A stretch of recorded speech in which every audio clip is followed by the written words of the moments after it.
Good evening and welcome to the December 1st, 2025 regular meeting of the Mayor and City Council.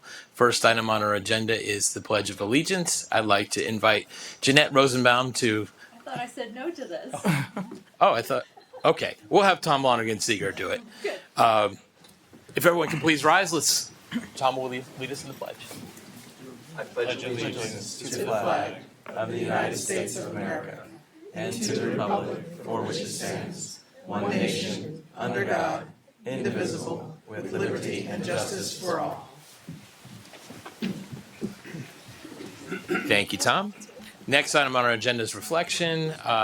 Just say I hope everyone had a wonderful Thanksgiving, and we're looking forward to the holiday season here in Gaithersburg. And let's all join together in a moment of silence.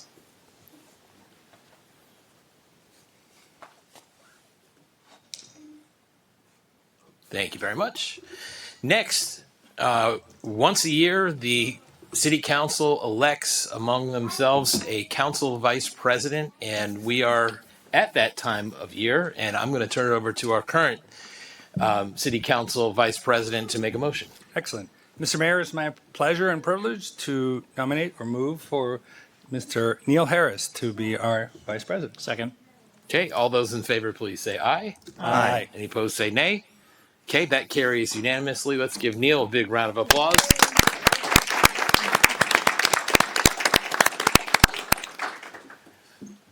And I guess you'll have some words to say about it from the mayor and council, but congratulations to you.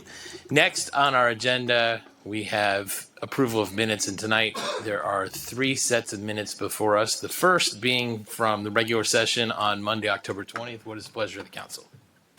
Move approval of the minutes of the regular session held October 20, 2025. Second. Okay, all those in favor, please say aye. Aye. Any opposed, say nay. Abstain. And 1 abstention. So that carries 4-0 with 1 abstention, Councilmember Wu. Next, we have the minutes from the work session on Monday, October 27th. What is the pleasure of the council? Move approval. Second.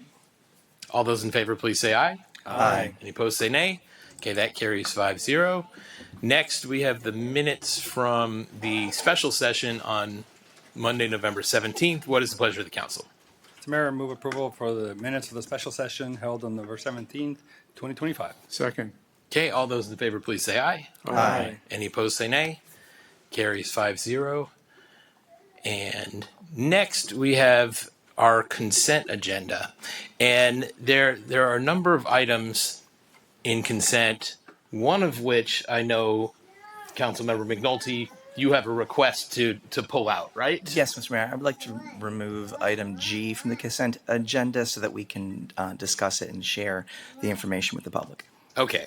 So I will pull that out and we'll put it into ordinances, resolutions, and regulations, right? That's where we should have that, Tanisha? Yes. Okay, that's where we will address, and the item is the traffic signal at Old Town and South Summit Avenues.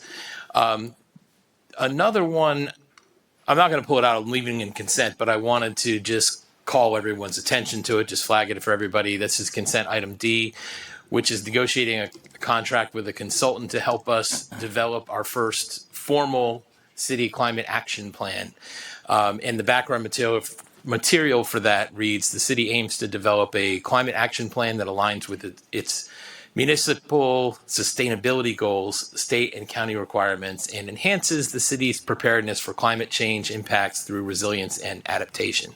The climate action plan will serve as a comprehensive, holistic, and clear implementation roadmap by which city staff and community stakeholders can work toward the achievement of municipal sustainability goals and the continued delivery of city services in the face of climate change impacts. I want to note, and this is the reason I'm flagging this for everybody, is that this item came from a mayor and council driven budget priority that I originated and was supported by our council, and I know that we're all excited to see this project move forward. And so with that, Mr. Mayor, just one more thing too. I wanted to also bring up, and not pull it out, but just bring up that Item F, the Old Town sidewalk improvements. We've been having a lot of discussion about pedestrian safety, and we've had Mr. Kennedy here a number of times talking about the sidewalks in Old Town. So just wanted to flag item F, and particularly packet page 47 for those playing at home. There's a map of where these improvements will be on East Diamond Avenue on either side of South Summit. And I just wanted the public to take note of that, and it's one more step that we are doing to improve pedestrian safety around Old Town and the city. Okay. Would you like to make a motion to approve the consent agenda minus the item we pulled out, which was G? So moved. Second. Okay, all those in favor, please say aye. Aye. Any opposed, say nay. Okay, that carries 5-0. Thank you very much, and we'll come back to item G. Next, we have appointments, and let's see, we have several appointments and one reappointment before us. What is the pleasure of the council? Mr. Mayor, I move for the following appointments. To a 2-year term for the Community Advisory Committee, Vasily Tomachov. From Shady Grove Village. I don't know if I pronounced Vasily's there. I don't know. Was that pronunciation okay? Okay. To the 2-year term to the Education Enrichment Committee, Alexis Salisbury from Montgomery Meadows. A 2-year term to the Environmental Affairs Committee, Wawa Keu, Environmental from Gaithersburg Community. A 2-year term to the Multicultural Affairs Committee, Magda Brown from Gaithersburg Community. To 2-year term to the Police Advisory Committee, Stephen Escobar from Bennington. A 2-year term to the Transportation Committee, Stephen Escobar from Bennington. A reappointment, a 2-year term to the Police Advisory Committee, Joshua Fisher from Brooks Russell Walker Edition. Second. Okay, all those in favor, please say aye. Aye. Any opposed, say nay. Okay, we saw Vasily here. Is there anybody else whose name we just called? Not seeing any. Okay, well, let's give Vasily a big round of applause. And we will thank everybody else when we see them. I will just remind you that serving on the city committee is a great way to contribute meaningfully to the business of the city of Gaithersburg and get to know like-minded people and how the city works. And it's a really good thing. There's a couple dozen city committees, and I hope you all will take a look at the website and see if anything's of interest to you. So that is my plug on city committees. Next, we have presentations. We're going to do 2 presentations at the podium. The first one, I'm going to invite the chief and members of the police department for the life-saving award, and then we're going to do employee recognition after that.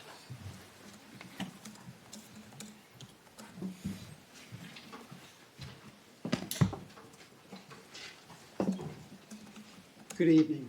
Can the following officers join me at the podium? Officers Batista, Beedling, Budd, and Sergeant McCarthy.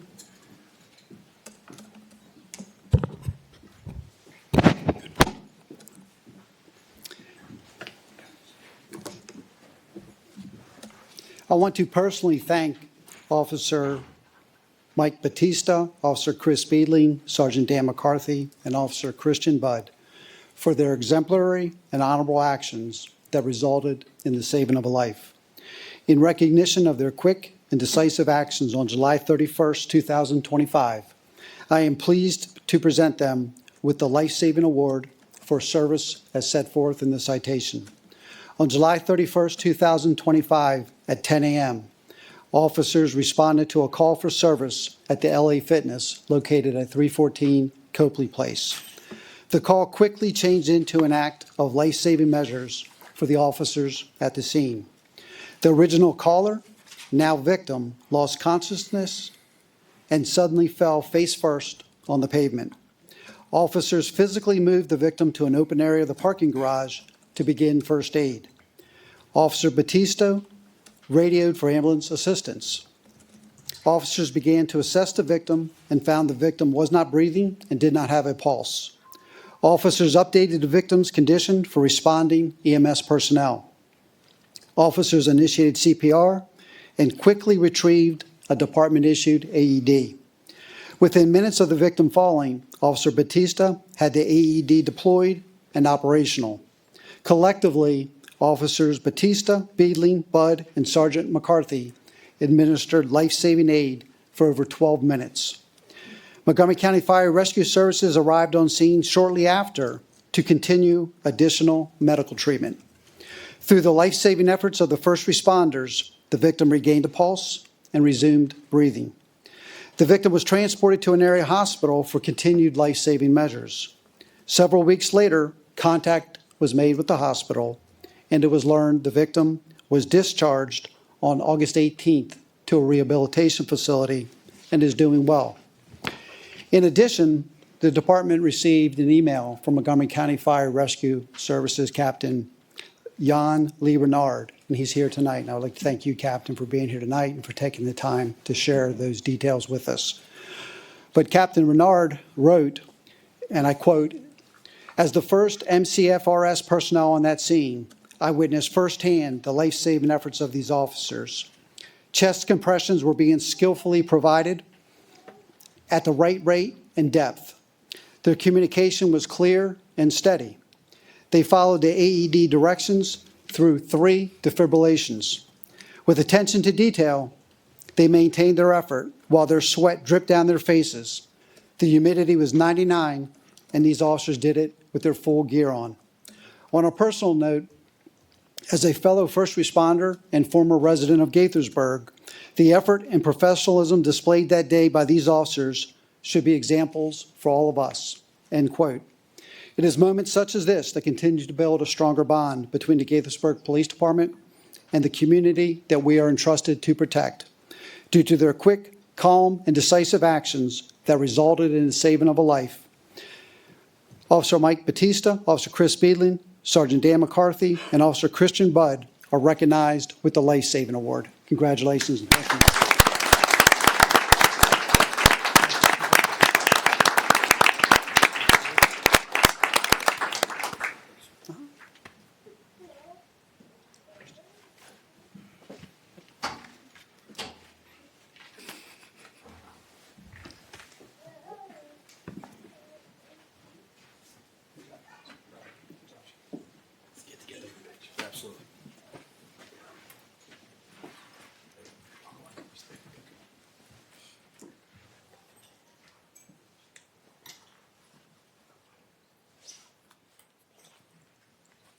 If Captain Renard, if you want to come up, please.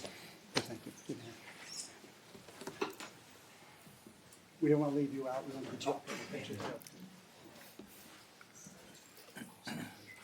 May have to get a little closer.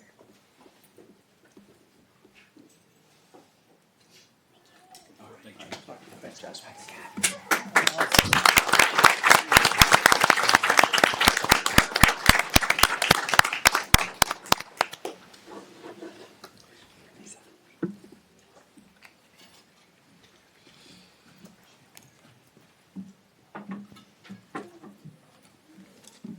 Good evening, and congratulations to our officers. Not all of our employees find themselves in a position to save a life, but each and every one of our city staff have an opportunity to improve the lives of Gaithersburg residents. Tonight is my pleasure to present the 2025 Third Quarter Employee Recognition Awards. Congratulations to Anna Bonilla and the Accounts Payable team, who are the winners of the 2025 Employee Recognition Awards for the third quarter, which is from July 1st through September 30. The winners were nominated by their peers, and nominations were based on criteria embodying the city's 5 values under the strategic plan: accountability, caring, excellence, integrity, and teamwork, or ACET for short. Final selections were made by the Employee Recognition Committee, led by our own City Attorney, Frank Johnson, and comprised of employees from each city department. Anna, will you join me? Anna Bonilla is our program supervisor with the Parks, Recreation, and Culture Department. She was nominated for her leadership and commitment in organizing and executing the largest national night out event ever hosted by Casey Community Center. Not only did the event provide an opportunity for the more than 800 attendees, exhibitors, entertainers, staff, and volunteers to celebrate, it also focused on meeting the needs of families by providing more than 200 backpacks, complete with school supplies, more than 200 bags of free food, and more than 20 free haircuts. Attendees were also provided information on resources for housing, transportation, food banks, and financial empowerment. Anna's commitment to equity and ensuring the event met the needs of the community and her leadership in managing the more than 25 staff and volunteers ensured that the Casey Community Center and the National Night Out event continue to truly serve the community. Congratulations, Anna. I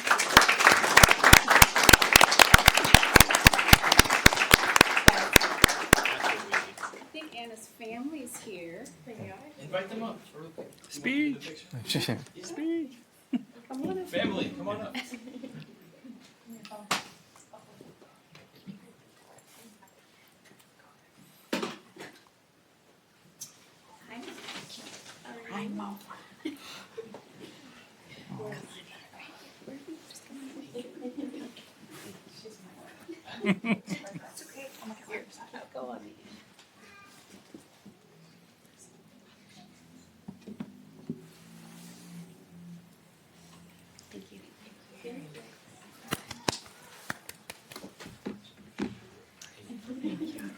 Congratulations.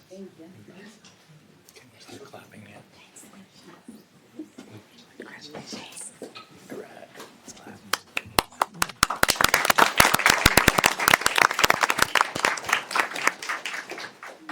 Anna is one of our rising superstars, so happy to have her with us.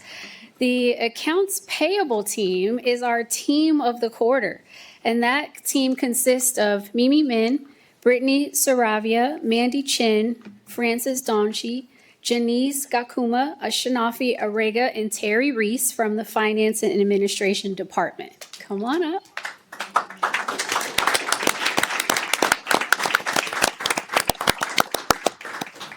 This team was nominated for their skill and efficiency in seamlessly handling a high influx of invoices to mark the start of the new fiscal year in July. Attention to detail is crucial as invoices for both years overlap during this period. While their ongoing work reflects a high level of accountability, commitment to excellence, and integrity, it also reveals their care and concern in working with staff citywide to offer guidance, correct mistakes, and ensure that their needs and ensure that their needs and those of the overall city are continually met. Congratulations to our team of the quarter accounts payable.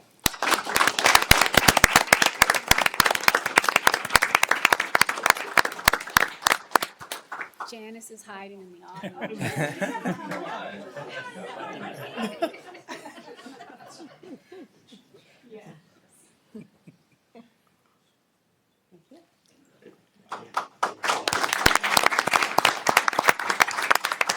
Congrats to all our winners. Thanks again.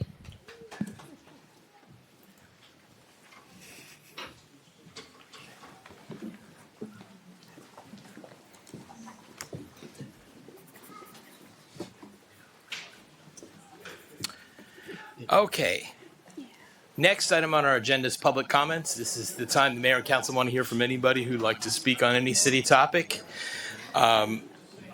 We ask that you state your name and address or neighborhood for the record. Keep your comments to no more than 3 minutes. If you have more than 3 minutes worth of material to deliver, then use your 3 minutes and send us the rest in writing. Be considered just the same as oral testimony. Do we have anybody who'd like to speak under public comments this evening? What's that? Got Senator Kagan raising her hand. Okay. Well, we'll certainly let her speak. Welcome.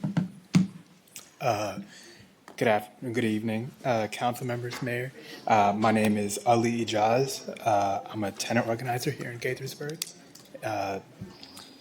Over the past few months, I've spoken to countless neighbors across this city, hearing harrowing stories about their living conditions, stories of neglectful landlords, broken HVAC units, rodent infestations, and the list goes on. But conversation after conversation led back to the cost of living, and at the heart of it was rent. How am I going to afford rent? How am I going to pay to keep a roof over my head while living in this city, while rent continues to rise?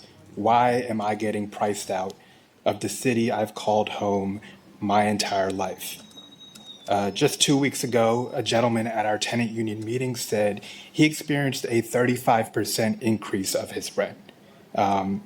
These are the concerns of the constituents you're obligated to serve. Montgomery County passed rent stabilization to protect tenants from exorbitant rent increases like these. But a couple years ago, this body rejected it. It's time the city of Gaithersburg reverses course. I urge you to pass rent stabilization here in Gaithersburg. Thank you. Thank you very much. Welcome. Hello. Good evening, council members. My name is Casey Tafer. I'm a resident of Gaithersburg. I'm here today because rent stabilization isn't just really a policy discussion. It's about whether people who already live here can continue to live and work here and call this place home in the years ahead. I was born in Maryland. I've been all over this state. I've called Montgomery County my home for the past 10 years and Gaithersburg my home for the past 2. When rent stabilization was passed during the pandemic, it was a lifesaver for myself and my husband, and I was thrilled to see that carried over for Montgomery County. But then I get here and I was really disappointed to see that City of Gaithersburg was the exception to that rule. I mean, one of the most common arguments we hear is that rent stabilization will hinder development, but the evidence doesn't really support that. Cities across the country with rent stabilization, including places that have tremendous growth, continue to see strong development. And that's because, developers don't respond to demands, location, long-term market strength. Developers respond to demand, location, and long-term market strength, not short-term rent spikes. Well-designed stabilization policy allows for reasonable rent increases that keep buildings profitable while protecting residents from sudden destabilizing hikes. What truly hinders development is instability. When renters are forced to leave, when neighborhoods churn, when local workers can't afford to live near their jobs, our teachers, our service workers, our essential workers that we needed during the pandemic, we still need them. We're still here.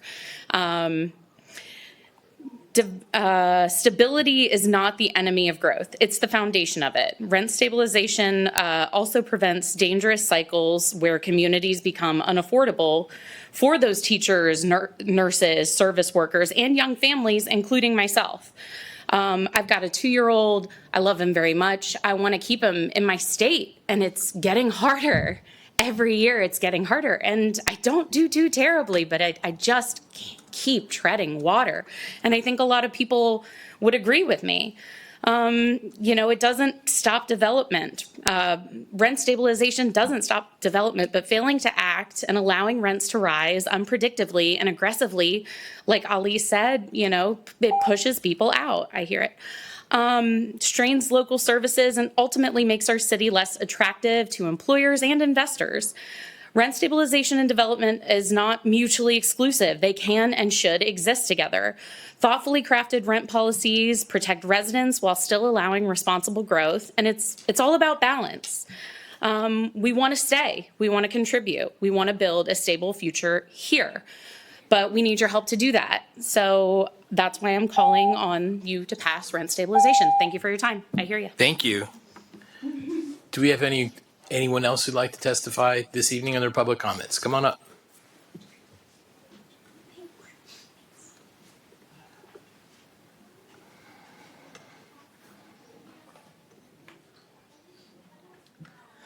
Good evening, Mayor and City Council. My name is Eric, and I live in East Gaithersburg. My story is a little bit different from the two you just heard. I actually am a recent resident here. I was fortunate enough to be able to purchase a small townhome on the edge of city limits, And although I am no longer a renter, I have connected and befriended with many of the residents of this city in the short time that I've been here. Truly, Gaithersburg is a diverse and vibrant community, and I feel blessed to be able to be part of it. But that community is already fracturing. Every working class resident that I have spoken to has told me the exact same story. I don't know if I can stay in Gaithersburg next year. If my rent goes up as much as it did last year, I won't be able to stay. I can't afford to keep living in this city anymore. Now, I've only lived here a short time, but in that short time, it has become obvious that Gaithersburg residents need rent stabilization. Like the rent stabilization the rest of Montgomery County has, a phenomenally successful law that has eliminated junk fees, it's drastically reduced health and safety violations, and most importantly, it's kept residents, our neighbors, in their homes. Gaithersburg residents deserve the exact same protections that our neighbors in Montgomery County already have. Gaithersburg residents need these same protections that our neighbors have. More people are being forced out of our city every day. We don't have time to wait for market solutions to fix these problems. The time to act is now. So to each of you, I ask, will you commit to making housing more affordable in this city? Will you commit to protecting the tenants and residents of Gaithersburg? Will you commit to passing rent stabilization? Thank you. Thank you. Do we have anybody else who'd like to testify under public comments before we get to Senator Kagan? We're going to get to you. Come on up, David. All right. Good evening, Mayor and Council. My name is David Mullins. I'm a resident of the Gateway Apartments here and the Gateway Tenants Association. Here to just to join in support of the comments that you've just heard here, in support of rent stabilization finally appearing on this council's agenda, and having a frank discussion about it, giving the public a chance to hear all the sides, all the real information about it. It's high time that we did that. And I certainly, a lot of what's been covered here, I want to second. I think it's nice that people are addressing that. It's sometimes people will just boil this down to, oh, hey, economics 101, supply and demand. Here's a couple places where they do have rent stabilization and building dipped. But I appreciate that, these people before me laid out, anybody that reads any of the industry, news or anything knows that there are way larger factors at play. I did an MPIA request for this county, pipeline study that went in, and if you dig in there, I know, rent stabilization is spicy, so I guess the media got excited, but it's really just utilities, zoning, and frankly, we have to remember that this is America. There's going to be a fair return. Rent control is illegal. It just is illegal unless there's a way in the law for a landlord to get a fair return. And so at some point, I was at a meeting in Rockville, who also needs rent stabilization, or a county council member just laid it out that if a fair return is not good enough and it's worth it to displace people, longtime residents, there are other developers out there, good riddance, I believe he said, and I couldn't agree more. We need to have, if you're going to be in the home building business, you need to take into account what you're actually providing, not try to hide behind generalized economics about different products and things, but really have a frank discussion about how to encourage development, which can be done if the community is healthy. So I just want to second these comments. And luckily I have a little bit of time left, because I also did want to mention separately that there are other tools in the belt that landlords like subsidies, for instance. I've always appreciated that the city has maxed out its CDBG money that can be used for rentals assistance. That's nice. However, I was troubled to learn recently that due to changes at the federal level, that assistance will no longer be available to households where even just one person is not a permanent resident or citizen. It's extremely troubling. For a long time, I've been hoping this council could supplement that money already with city funds. There's Lake Forest windfalls floating around and things, but now especially that seems like an equity issue. If we're going to be there for our immigrant neighbors, let's please do some brainstorming on that. Thank you for your time. Have a good day. Thank you. Do we have anybody else who'd like to testify tonight before I bring up Senator Kagan? Okay. Cheryl, while you come up, I'm just gonna note, some of you brought up code violations or like excessive rent hikes year over year. And I wanted to remind everybody that in the city of Gaithersburg, if that's happening to you or a friend or a neighbor, please refer them to our neighborhood services office, because they will actually go in and discuss the matter with. First off, they're going to inspect for any code violations. So if there's vermin or the other things that were being described here, that's a no-brainer. They're certainly going to take care of that. But in terms of excessive rent increases, they will also have, convene a discussion with the property owner and with the renter as well. So, and try to work things out. Senator Kagan. Thank you, Mr. Mayor, colleagues on the council, Tanisha Briley, Frank, Leah, nice to be here. For the record, I'm Cheryl Kagan, very proud to be the senator for Gaithersburg and Rockville. First, I wanted to come to congratulate you, Mr. Mayor, and council members Henderson and McNulty on your overwhelming reelection. You have been fantastic public servants and great partners to me and my colleagues in District 17. I want to say how much I'm looking forward to continuing to work with all of you and with all of you. I'm here on behalf of Delegates Polakovich, Carr, Spiegel, and Vogel, because this is the last Monday night before all the craziness starts in Annapolis. So I just thought I'd do a very quick overview on some of what we're dealing with. I know that you all know this, but we are going to be facing budget challenges that are unlike anything we've seen in my tenure anyway, and we've had challenges before. We are going to be needing to make significant cuts, and that's going to be hard. Having said that, we want to make sure that we hear from you and the other municipalities. Rockville and the Maryland Municipal League are great advocates as well, and making sure that we defend our priorities. We will all be looking to get legislative bond funding for the building next door for 12 South Summit, which is a glorious new building, and we hope to be able to snag some funds to bring home. I wanted to mention 2 dates for anyone who might be watching. On January 15th at 7 p.m., the 4 of us will be hosting our pre-session. It starts the day, it's happening the day after we convene, but our town hall meeting, it will be virtual on Zoom. Everyone is welcome.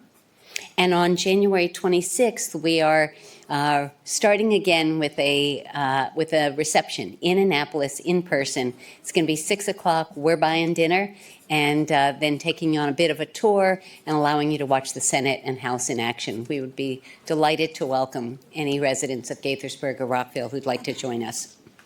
I want to make sure that folks know that we have scholarship money to give out.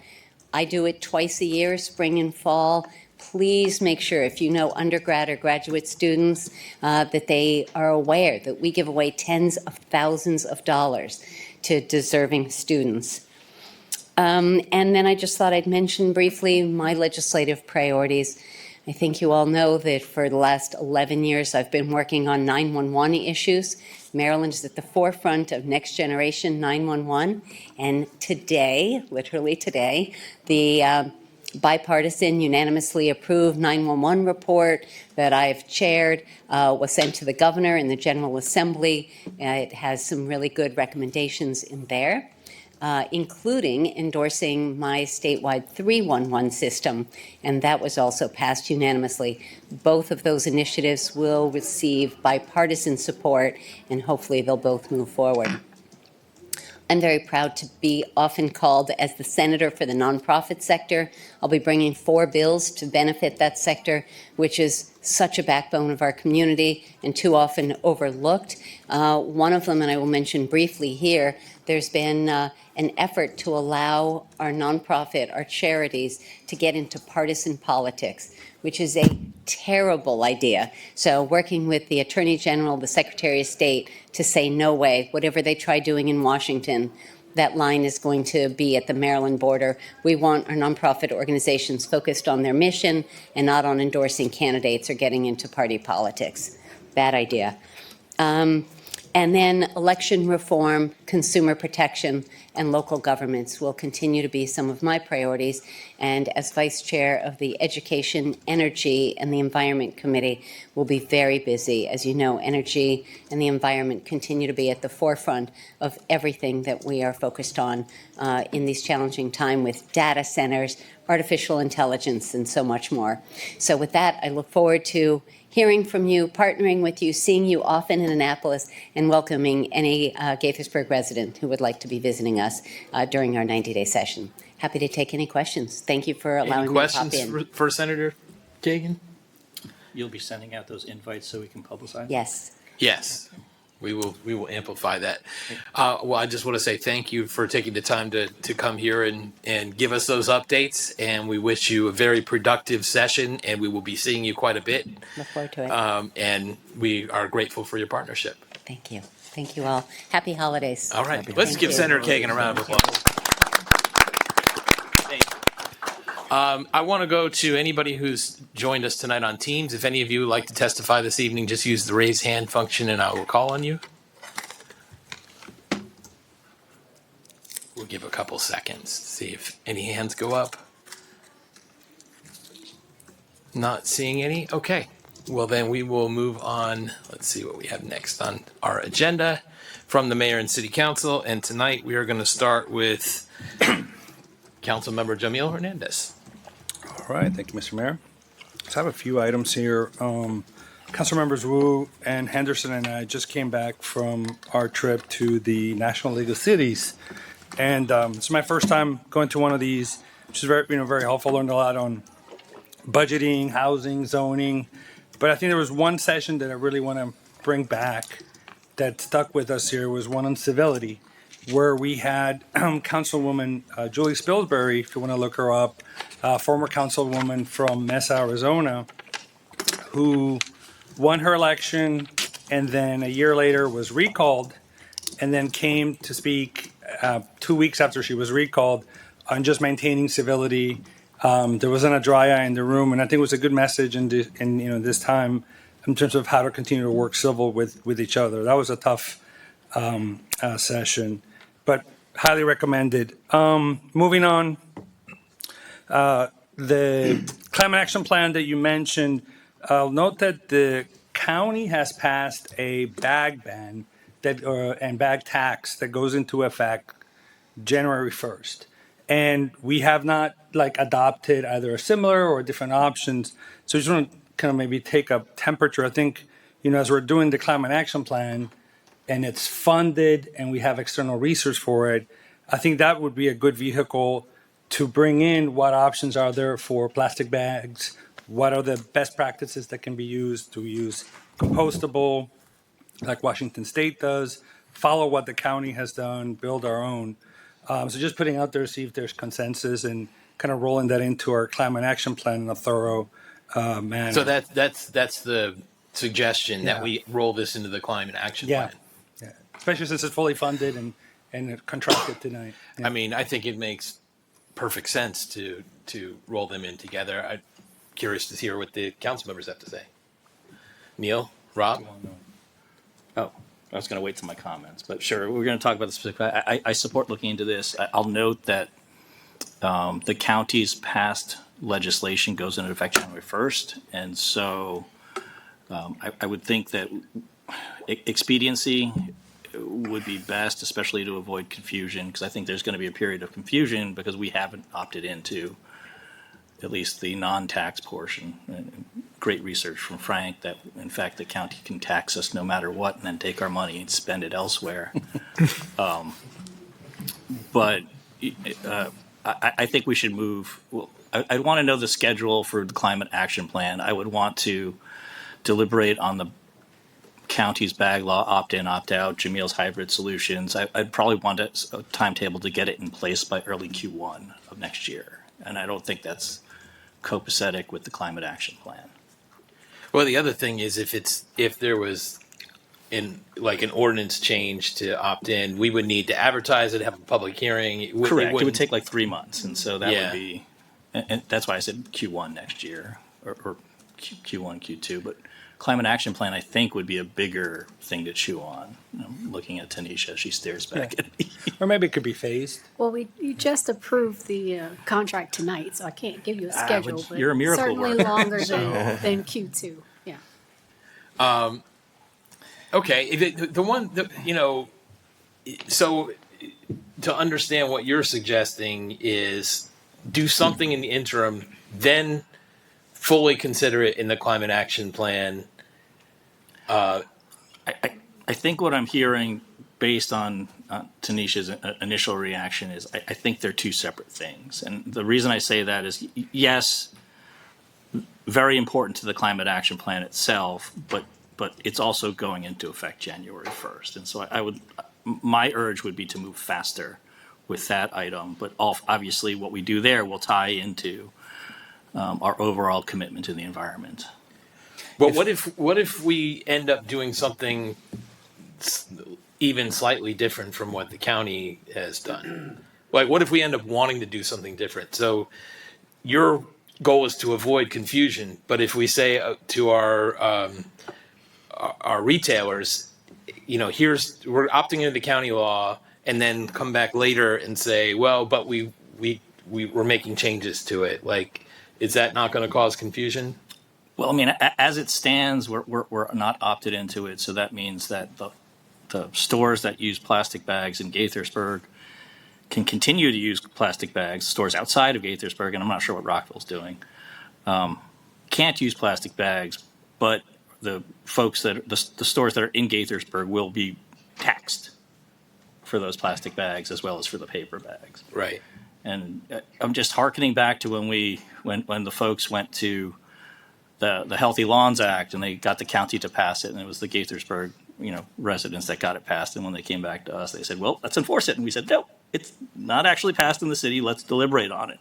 And that created a churn and confusion for, let's say, a good 6 to 8 months. This will probably be worse because it's got a direct impact to our businesses and how they're doing business. So I maybe education plan. I don't know, but I'm just concerned that this is going to be a period of confusion for what we do and for what we don't do. Okay, understood. Jim. Thank you, Mr. Mayor. My concern would be to be moving too quickly in a direction that we decide we don't want to go, similar to what you were saying. I hear what Councilmember was saying, but as far as confusion goes, we wouldn't be taking anything away. There would just be the higher tax. So really, it's the status quo for a retailer in Gaithersburg. Most people honestly don't know about the ban. There's an education thing going on. But as somebody who is a driver for Meals on Wheels, plastic bags are used quite frequently in helping to deliver meals, and then they're reused either by the families or whatever. I know in our household, my wife tends to hoard them so that we can reuse them quite often, either in waste paper baskets or whatever, using kitty litter or whatever. My point being that I don't think it makes sense for us to rush to do something when really the change that's coming really is the status quo if we don't do anything except for the higher tax. Lisa, did you want to jump in on this? Yes, thank you, Mr. Mayor. I agree with it being a part of the climate action plan. But I think it is, to try to meet January 1, I think we are going to it blindly with not enough information. We could meet January 1. That's not enough meetings. Right. So I would, whatever I know you don't know the schedule, we just voted on it I don't this know the evening. schedule, but I'd like to just emphasize that part of the first step is to have a discussion, a work session with this body and the consultant for you all to express your priorities, your policy priorities as they relate to climate planning. So that could be part of that discussion, obviously, and that would be the direction that staff and the consultant will go in.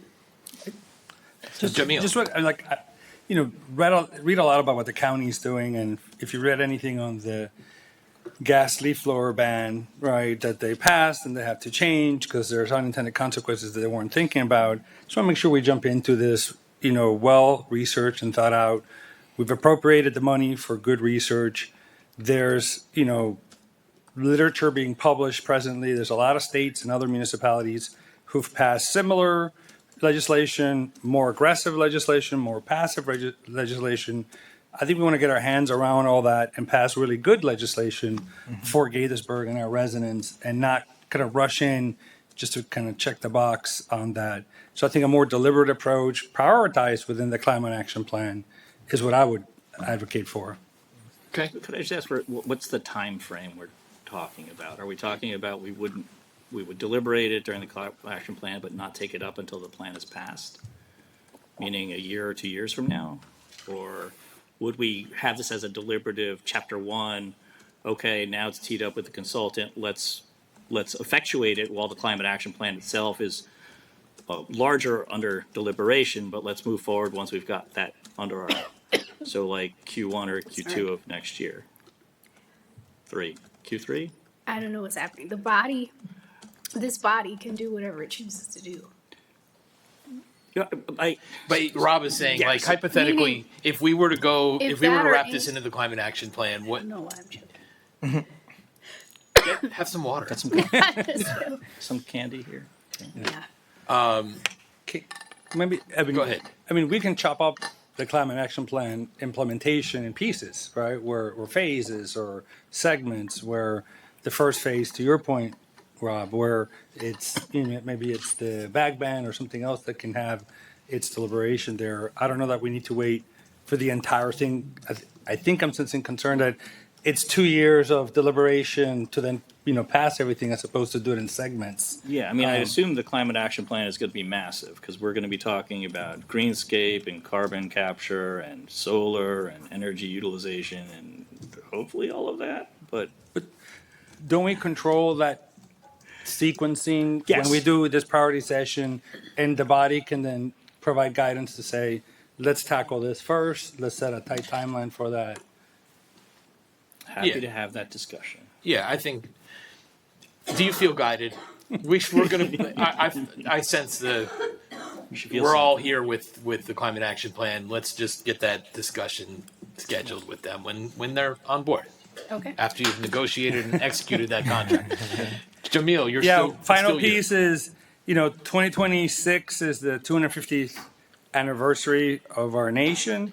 So just politely putting out there into the ether, the hopeful expectation of an amazing Summerfest and celebration befitting the anniversary. That's it. All right. It sounds like the pressure's on. Okay. Jim McNulty. Thank you, Mr. Mayor. Had a great couple of weeks. We had our quarterly meeting of the Cultural Arts Advisory Committee. It was great to have Lauren Neal from staff join us, talk about special events and how the committee could get more involved in special events throughout the year. So it was a good discussion, and the committee is really excited to just, figure out ways, whether it's through augmenting existing events or, there's been discussion of, are there additional things that we can do throughout the year, if not necessarily utilizing city staff, but possibly sponsors or, coordinating with other groups to, highlight certain areas. There's obviously been a focus on Old Town and some of the things that used to happen in Old Town that there still seems to be some energy towards trying to figure that out. So it was a great discussion, and I think there'll be ongoing discussion with the committee to see, how that, affects what they do over the next couple of months and meetings. And I look forward to continuing to work with them. Also had the opportunity to attend the Sip and Sparkle event at Winter Lights. As always, it was a great time. Brought a number of guests this year. It was sold out. There were local wineries and meaderies, and we got to enjoy a brisk evening seeing the lights, which is always a great way to kick off the holiday season. And I think that was all that I had. Look forward to seeing you all at the Jingle Jubilee. Thank you, Mr. Mayor. Thank you, Jim. Lisa Henderson. Thank you, Mr. Mayor. I also attended the National League of Cities Conference in Salt Lake City, Utah.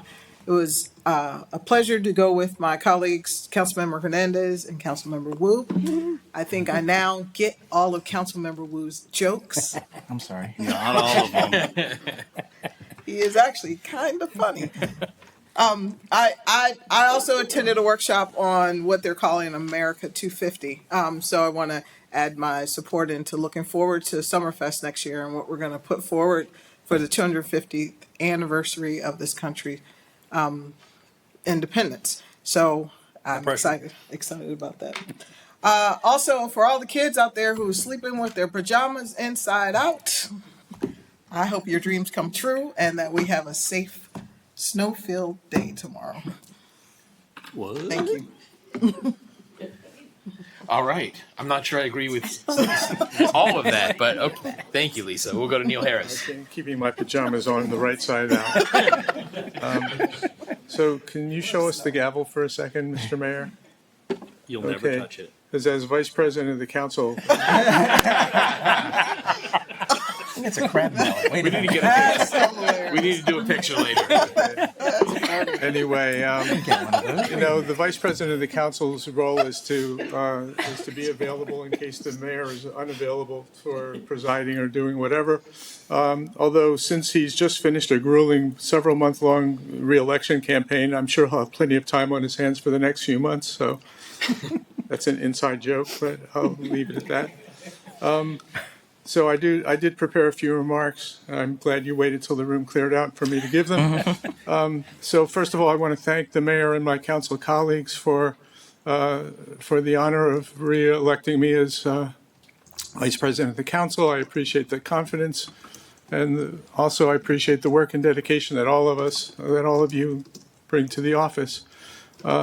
In unity, there's strength, and along with all of us at the dais, we have hundreds of dedicated members of our city staff who are 100% dedicated to making the greatest city in the world even greater. People sometimes ask me if I enjoy being on the city council.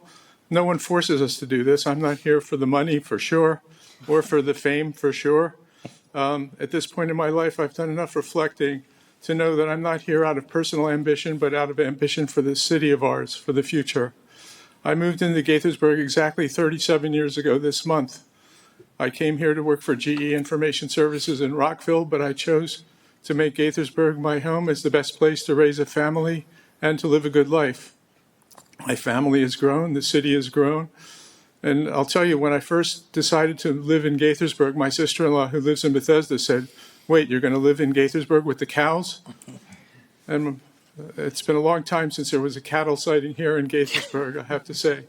37 years ago, you would be hard-pressed to get a great meal in a restaurant without leaving town for Rockville or Bethesda. Now we have wonderful eating establishments in Kentlands, Crown, Rio, Spectrum, Old Town. Some people miss the good old days when things were less crowded and the buffalo roamed. But when there's a place as great as our fair city, people want to live here. Growth is not the goal, but it is a side effect of success, and we're charged with guiding that growth for the benefit of ourselves and our future. So I look forward to continuing the good work, and I appreciate the honor to serve as Council Vice President for the third time. Practice makes perfect. I'll keep working to make the greatest city in the world even greater than ever. Thank you, and I'm glad everybody left because I don't like doing this. Let's give him a round of applause. Come on. Good Remember, job. I've got the gavel. Okay. All right. Is that, you got anything else, or that was your? No, I'm just thankful for all of you and for my family and for the fact that my third grandchild is on the way, about 6 months out. So Fantastic. had a greater than usual Thanksgiving. Thank you. 3 rounds of applause tonight. Well done, Neil. Okay. Rob Wu. Thanks, Mr. Mayor.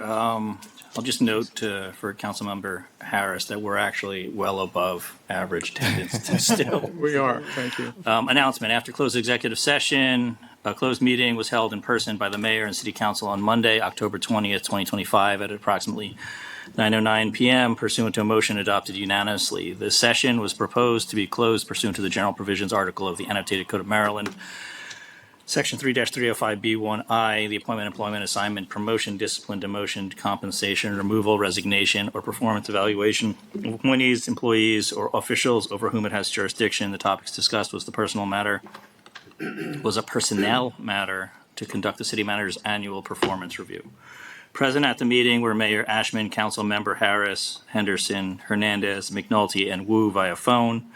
Staff present was City Manager Briley, left at 11:04 p.m. Upon conclusion of the discussion, the closed executive session was adjourned at approximately 11:10 p.m. We didn't deliberate that long. Just took some notes. One, congratulations to my colleague Neil. We've been serving for a long time together, and he has the biggest gavel I've ever seen.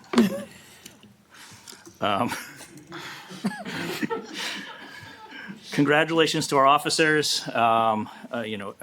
As always, their service exemplifies the best of our community, and it's always good to commemorate and acknowledge them for saving lives. Now I know when I go to the gym 7 days a week, as I do now, I will always be in good hands should it be needed.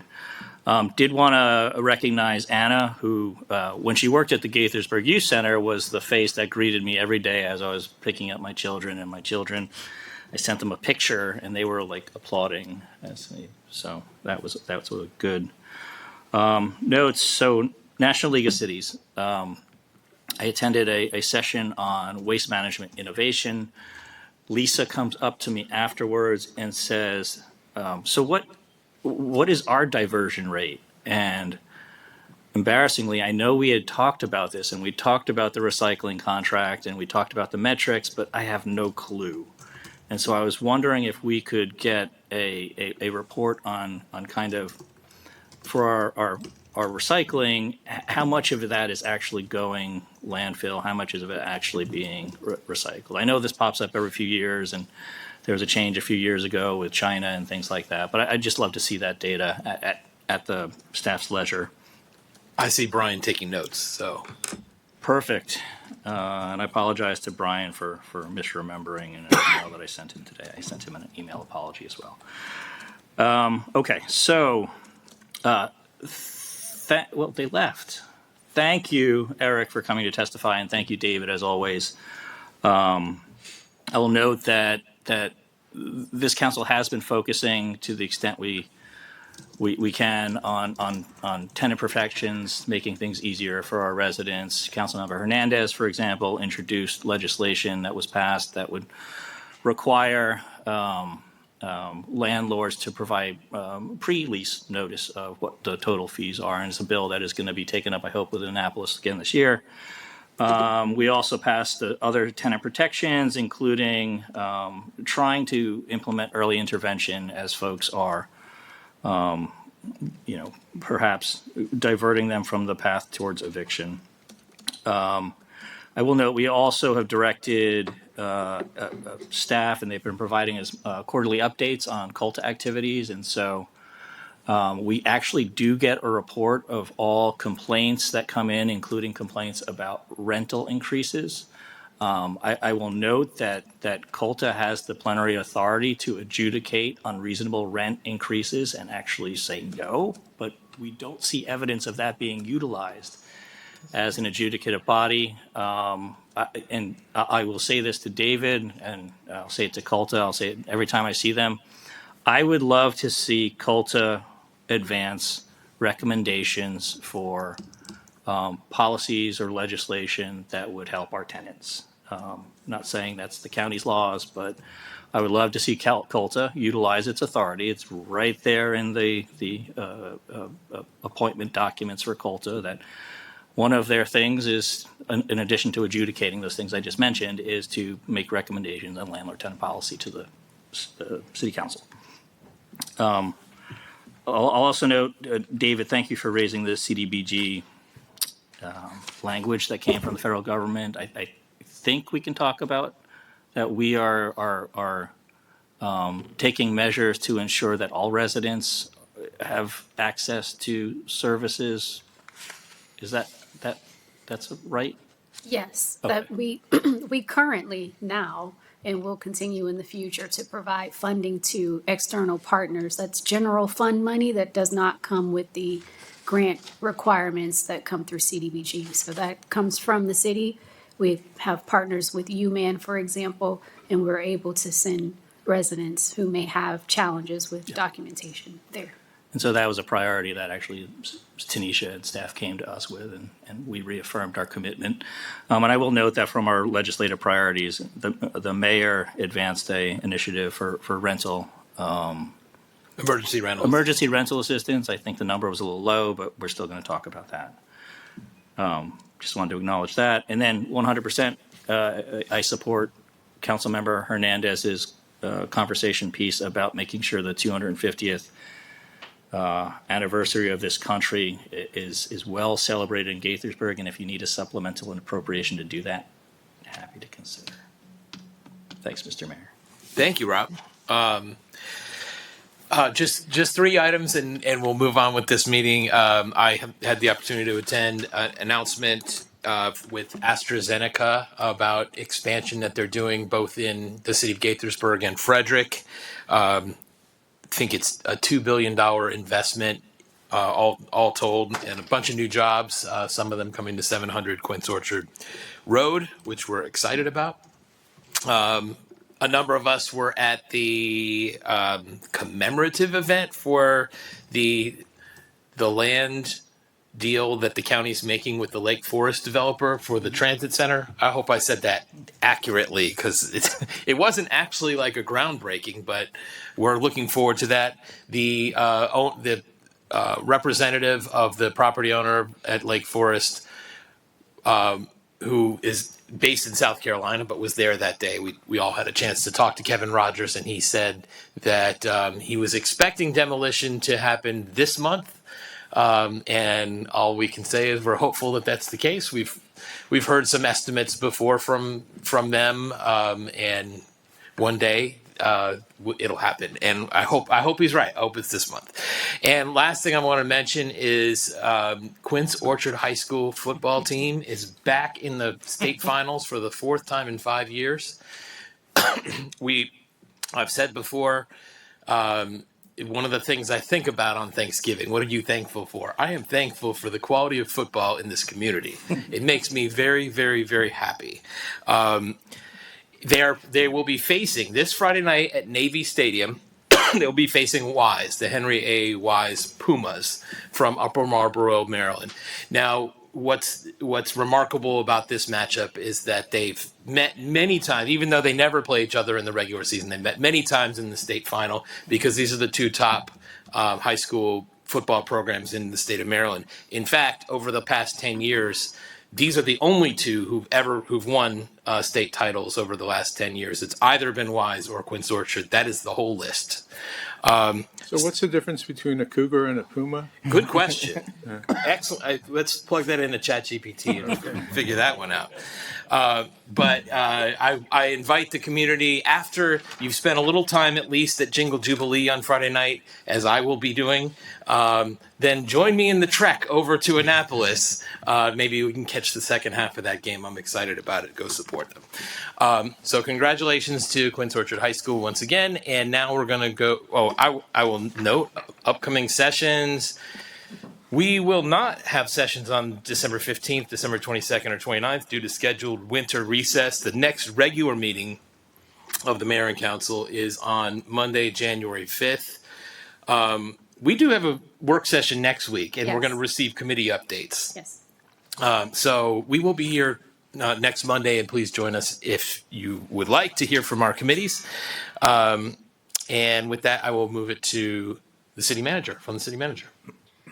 Thank you, Mayor, and I want to start by thanking you, or maybe whoever helped dress you, for your scarlet and gray tonight. That was very much appreciated as we celebrate the Buckeyes' victory over that team up north. Coincidence, I promise State you. that shall not be named.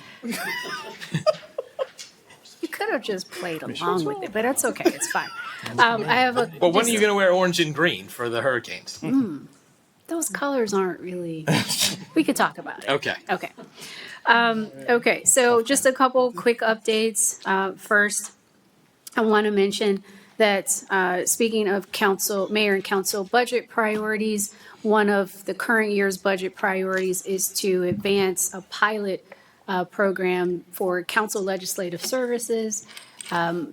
Councilmember Hernandez and Councilmember Henderson participated with me on an evaluation committee for the proposals that we received for that RFP process. The selected vendor has not yet been notified. They will be notified in the morning, so I won't announce their name, but I will say that I would believe we made a great choice. And if you have any questions about that, you should talk to Jamil. Good answer. Well done. Great. We think the firm will be helpful in helping to flesh out policy ideas for individual council members, or if you guys want to collaborate on certain policy priorities, maybe a bag ban, something along those lines. So that project is moving forward. We hope to have a contract in place in early January so that you all start to use that service. I also want to mention there's a lot of residents that may not be aware that as of October 1st, 2025, Maryland speed camera fines have shifted from a flat fee to a new escalating system. It's a tier-based system, basically based on how fast you are going over the speed limit. The city's Safe Speed program also has adopted that escalating tier system, and so any violations will be done at those higher levels. So we just want to make sure we encourage everyone to continue to drive safely and drive the speed limit in the city, and you won't have to worry about those things. That's all I have for this evening. Thank you very much. We will go to economic development update. Tom Lonergan-Seeger. Thank you, Mayor. Good evening. Congratulations, Councilmember Harris. Just one economic development adjacent update for you tonight, and a bit of a nod to the Community Services Division that's partly represented here tonight. The Financial Empowerment Center recently conducted a three-part workshop series from October 16th through November 13th here at the elementary school called Build Your Legacy. This series, taught in Spanish and targeted at newcomer families, used interactive discussions and group coaching techniques to help participants envision and build intergenerational wealth. These workshops highlighted strategies for building financial wealth through banking, credit, and investing, taught participants how to protect and pass on their wealth through legacy planning, and even taught children good financial behaviors from a young age. In total, 40 adults and over 35 children from 30 families attended the series. All sessions included a full meal and free childcare so that families could attend together. All participating families had incomes well below the area median income, and according to pre- and post-test data, the series had a significant impact on participants' confidence in making financial decisions, with the share of participants who said they felt very confident making such decisions increasing from 9% at the start to 44% at the end of the series. 6 participants opened new accounts with SkyPoint Federal Credit Union. 3 participants reported that they had started teaching their kids about finances by the end of the series, and 4 even created a will.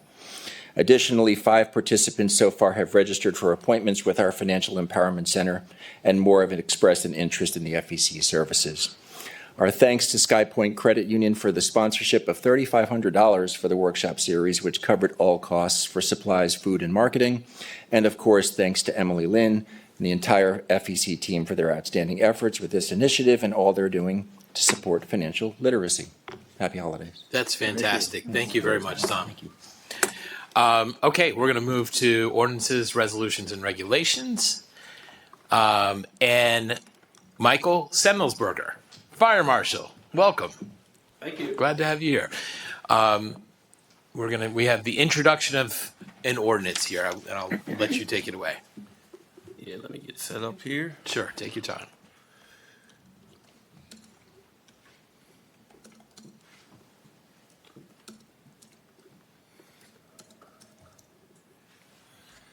Okay.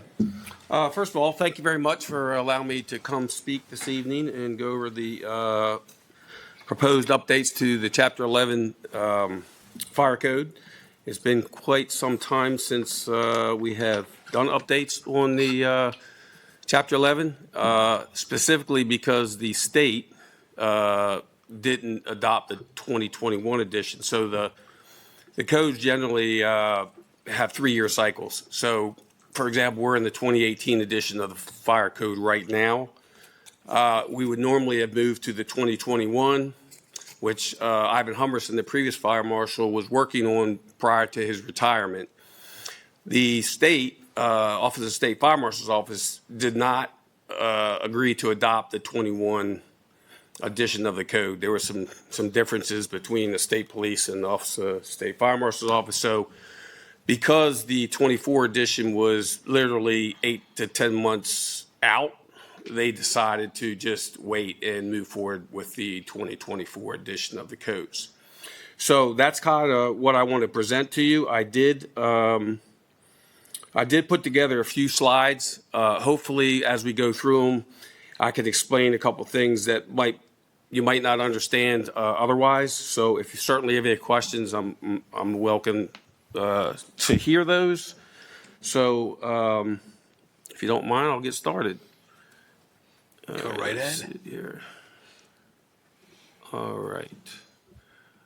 I'm assuming you have the PowerPoint in front of you now, right? We do. Okay. So I kind of broke this down into 4 sections. Obviously, number 1 is really why we're here. It's to repeal and replace the existing Chapter 11 city fire codes and amendments to align with the NFPA 2024 fire codes, meaning the NFPA 1 Fire Code and the NFPA 101 Life Safety Code. The state, Office of the State Fire Marshal's Office adopted the end of June. They finally adopted the 2024 edition. So with that, generally we wait until the state adopts, and then we have 12 months to move forward with adoption in our jurisdiction based on the law.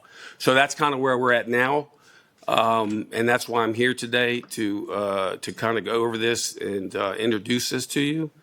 I will tell you that there's not a lot of changes between even the 18 and the 2024 editions of the code.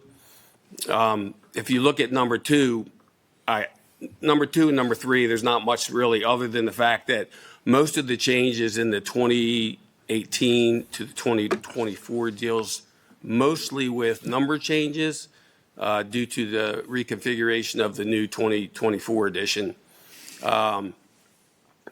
For example, I'll just give you a quick example, and you'll see in the packet where you'll see several areas that are striked out.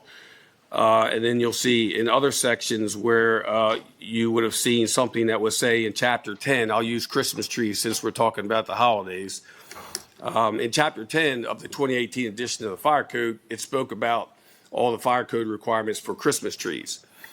Well, in the 2024 edition, they removed it from Chapter 10 and put it in Chapter 12. So there's a lot of reconfiguration of numbers basically to the code, not a lot of significant changes, just a lot of renumbering and a lot of section changes to what we really already had in the code, in our code already. So minor language changes.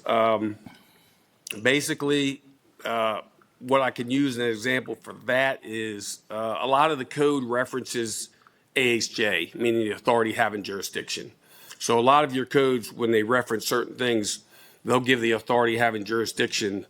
They'll state a code and they'll say, or in accordance with the authority having jurisdictions. We've taken the liberty to change a lot of that in the city code to reflect, instead of saying the AHJ or authority having jurisdiction, a lot of times where it shows that in the code, we've changed that to show city fire marshal. In lieu of AHJ, we just felt that the language should say city fire marshal, not AHJ. So minor changes. There's a little bit of other language changes in the code. But all in all, for the most part, most of the changes again, deal with just the renumbering and the reconfiguration from the 2018 to the 2024. So I did note a few significant changes. So the way our fire code is broken down is it's 11.1 through 11.16. So if you look at the beginning of the Chapter 11 Fire Code, pretty much 11.1 through 11.7, there are really no changes with the exception of some addition changes that go along with it. For example, when we adopted the 2018 edition, we adopted that in 2020. But in the 2018 edition, it referenced other NFPA standards that we utilize that are referenced in these codes. For example, a sprinkler code. So in that edition of the 2018, it referenced the 2016 edition of the sprinkler code. So basically what this did was this just brought it in line with the 24 edition of the fire code. So instead of now being in the 2016 edition of the sprinkler code, we are now in the most current edition, which would be the 2022. So 1 through 7, very little changes at all. So I didn't really bother putting anything on the slides in reference to that. 11-8, we did have a few changes that I wanted to speak to briefly. So 11.8C, we have a program in the city called the Compliance Engine. I'm not sure if you're familiar with that, but what that is it's a program that tracks all the fire life safety systems in the buildings throughout the city of Gaithersburg. So it's the responsibility of the building owner to assure that his vendors are submitting their annual inspections through a third-party data management company that we use called the Compliance Engine. And what that does is it gives us the ability in the fire marshal's office to assure that the building owner is maintaining the systems in their building. So the way our code used to read was it allowed the building owner to send the report either to the City of Gaithersburg Fire Marshal or to the third-party data management company. So we struck out the part about being able to submit it to the City of Gaithersburg Fire Marshal because we want it specifically going through our third-party data management company. So that was just a small change where we just took that out, just basically saying the reports shall be submitted, reviewed directly to the third-party data management company. They, in turn, will download that report to us. We review each and every one of them. If there's deficiencies or concerns, then we reach out to the building owner directly and talk to them about what those deficiencies or how to move forward with corrections and so forth. So that was a kind of a small, not a real big change, but we did take some language out to again, not let them just be able to send that directly to us. We did add a subsection to 11.8, and that reads where construction or fire, and we're doing this now just to mention this, but we put this subsection in, it's new, and it says where construction or fire protection permits are applied to any building that has overdue fire protection systems, inspection and testing reports, said permits will be processed and issued, but the city fire marshal has the authority to withhold final approval of any such permits until the required inspection and testing records are current. So basically what that's saying is, and again, we're doing this now, and it's actually working very well. We're going to go ahead and we're going to approve your plans and your permits, and we're going to give them back to you. But we also have the right, and we actually put this on the review comments for all of our plans, this same comment. But what this does for us is it really allows us to, if the building owner is behind on those inspections, you'd be very surprised how quickly they will get their reports up to date if you hold up a process. We're not holding up the permit. We're not holding up the plan review. We're just basically saying, hey, we're not going to final out that permit until your systems are back in order the way they're supposed to be. So that's a change. That's a new change that we added. Moving past that, 11-9 and 10, not a lot of changes there. 11-12, We did have a few changes. That's basically just standards adopted. There were 2 additional standards that the fire code did build in to this cycle. One was 1123 fireworks displays and 1225 emergency service communications. So those are new NFPA standards that the state built into what they currently already had as far as the standards Question go. on 11-8C. Sure. Will there ever be a situation where we do not have a third-party data management company? Well, that's a great question. I will tell you this. So the city actually entered into a contract with Brycer, who's, we call them the compliance engine, but Brycer is our third-party data management company. We entered into a contract with him in early 2016. And we actually will be renewing that contract next year. We renewed it one time since. It's usually in 5-year increments, so we're due to renew that next year. The compliance engine program is used statewide. I mean, it's in just about every state. And a lot of people are moving towards that because it's just very difficult for most jurisdictions, especially fire marshal's office, because they generally don't have enough personnel to be able to manage the data portion of systems and buildings. So I don't anticipate down the road us ever having any issues or being in a situation where we don't have a third-party data management company. I think that the compliance engine is here for the long run, honestly.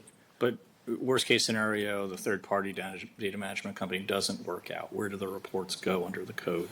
Yeah, if for some reason we did not, it did not work out, or we did not have a third-party data management company, then we would have to go back to the city requiring the inspection reports to be sent directly to the fire marshal's office. Would we have to amend the code to do that, or would it be better to have a safety valve inserted into the code now?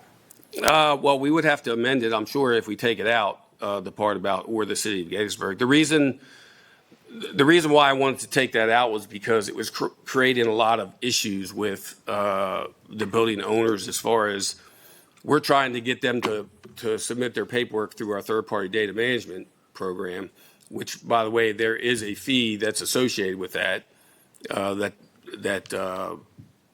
data management company gets, but we also get a percentage of that revenue that comes in from that. But the problem that we run into is that then the building owners were coming back and saying, well, your city fire code says I can send it directly to you. So it's kind of defeating our whole purpose of trying to have a management company that manages all of our buildings in the city. And so because we were running into some issues with, and it wasn't a lot, but we were having some building owners that were reluctant to pay the fee because it's $75 per report, and an average building probably has 2 reports if it's, let's say, a sprinkler. So I don't want to go too far. This is an introduction, so I don't want to go too far in this rabbit hole. Well, Yeah, But I may want to introduce additional language. That's why. Yeah. So, Okay. but that's really what the whole premise for that change was. But we can discuss that further. Does it say third-party data management company, or does it say the company name itself? No, it just says third-party data management company. So, if for some reason, like you said, we got away from Brycer, the compliance engine group we're with now, it does give us the option to be able to go with another data management program or company somewhere else. I think what Rob's getting at is what we do with the city manager. We say city manager or her designee. And I think that's what he's. So my recommendation, because this is an ordinance, this isn't a regulation, so this would take at least 60 days to turn the ship if we were to fire our data management folks. So my recommendation would be that it be reviewed directly to the third-party data management company, or to what Jim was just saying. Or the city's designee. A party designated by the city, or something like that. But I think that was what caused the confusion, if I understand it we were saying correctly, that- was the word "or." Well, the confusion, I think, was that it said submitted to the city or the third party. Right. Yes, that was Yeah. what the confusion And was. so that's what we is- want to take out. Right. We want them to go strictly through our data management company to submit all their reports. couldn't you have just a proviso, like the city reserves the right to change the recipient, like something like that on it, so you don't have to stipulate both?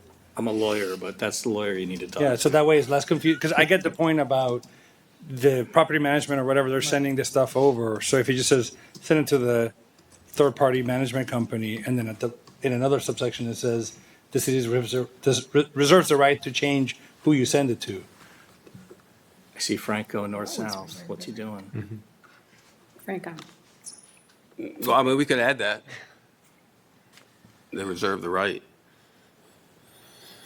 I honestly don't foresee an issue down the road where we'll have a problem with the current data management company we have, but certainly there's always that possibility. I So mean, they could go bankrupt. yeah.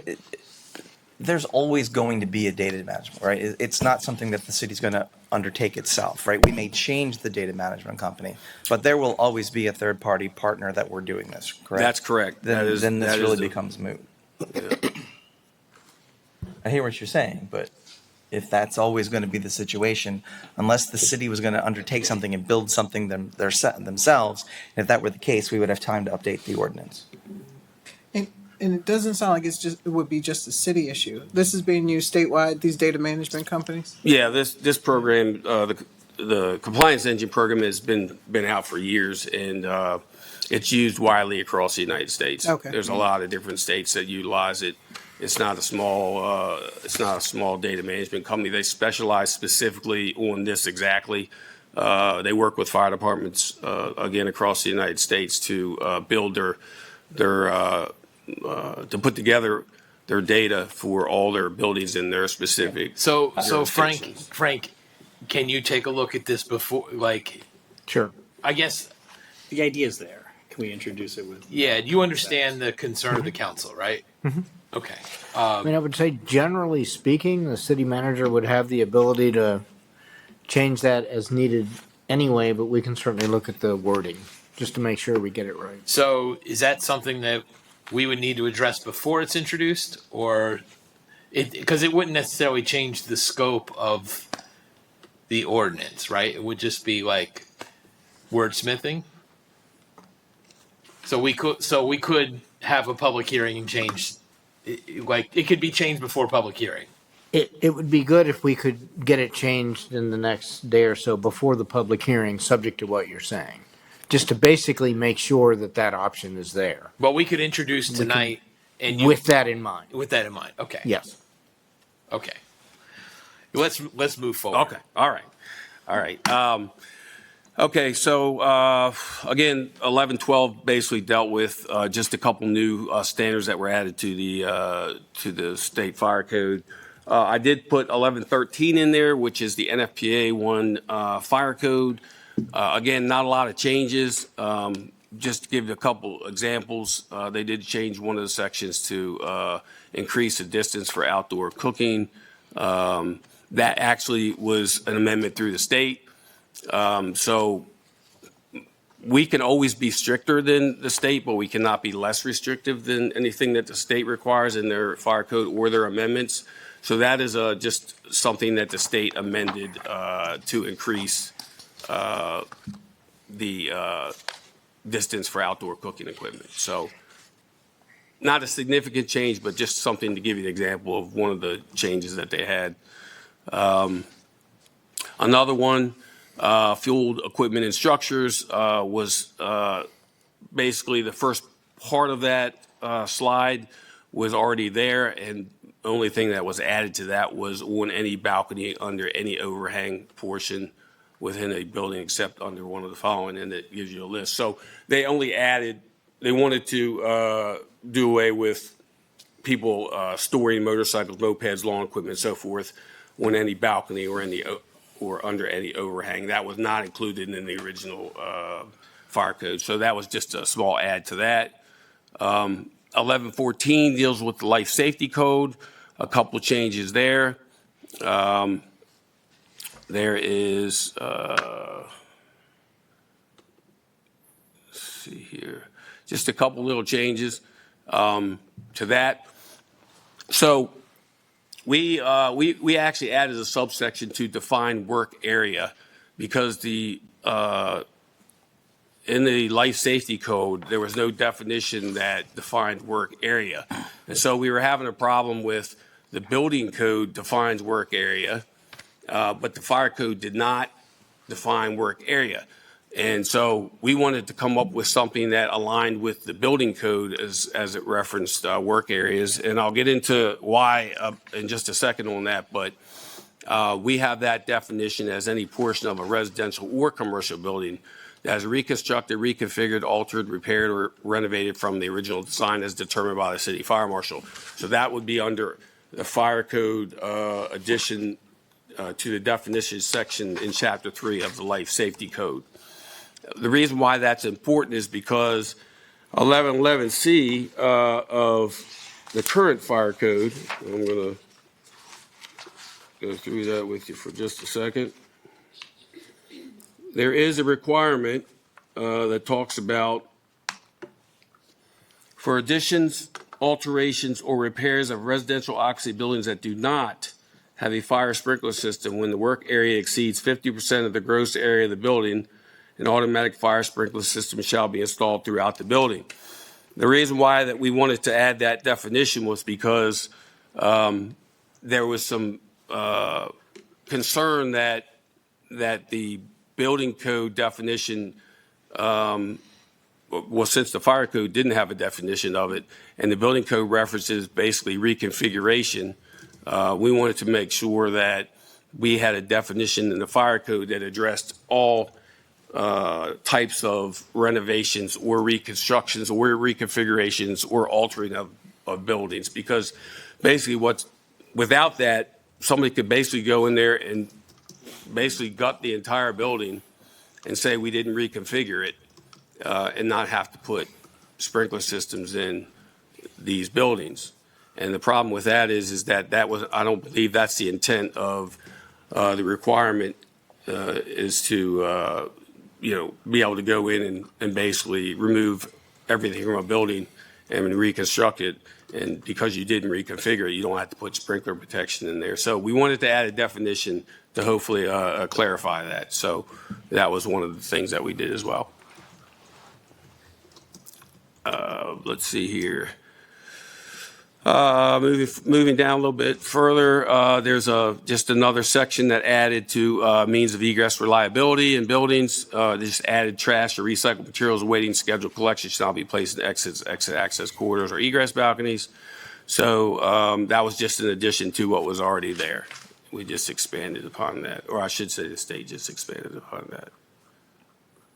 All right. The next section was 1115, which is our actual amendments to our other codes that we enforce, which is NFPA 13, which is the sprinkler codes. So that's just a few different changes. Again, just adding to the language more than anything. A lot of this was already there. For example, we deleted one section about protection of piping, and we added to that section to basically say sprinkler system piping risers, drain piping installed in parking garages or other locations subject to vehicular or mechanical damage must be protected by bollards, concrete barriers, or other substantial approved means. So we just added to that because the previous section did not specify parking garages or other locations. So we wanted to add to that. So that's why we added to that one. That's about it, really. Again, there's not a lot of significant changes to from the 18 to the 24, but again, just renumbering, resections, a few little changes here and there. So obviously, we just would like to have introduced this tonight and like to move forward with possibly having the public hearing in January. And actually, I think we can clarify the language you were talking about. I wanted to go through and take a look very quickly, but right now I think it's 11.8C, if I'm not mistaken. Reports shall be submitted for review directly to the third-party data management company is what it says now. What I would suggest saying is to the city-identified third-party management company, or is directed by the city manager. Perfect. Okay, would someone like to move to I would introduce like with to that? move the introduction With that, with that change as described by Frank Johnson. Could I just suggest, so what about just changing it to the designated data management custodian? And then you can designate whoever you want it to. You could say Tom Lonergan gets all the reports.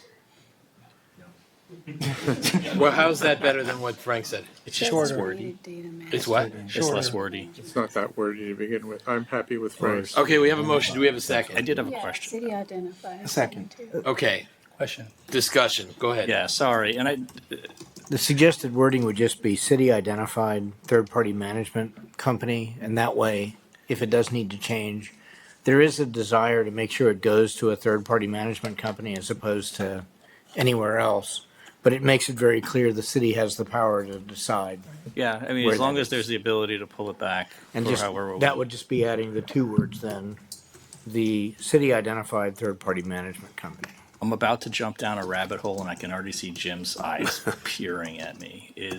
I just wanted to make sure that, so I had a room replacement done, a room addition, and the inspector for the city said that I had to tie in my smoke alarm system to the existing hardwired system. And they cited the 21 code, and I said, no, we passed the 18 code. I know what it says, and I don't have to tie that in. I was looking at the 24 code, and I did not see the requirement to have to tie in smoke alarms into the hardwire system. They can be battery operated. You mean for the whole house?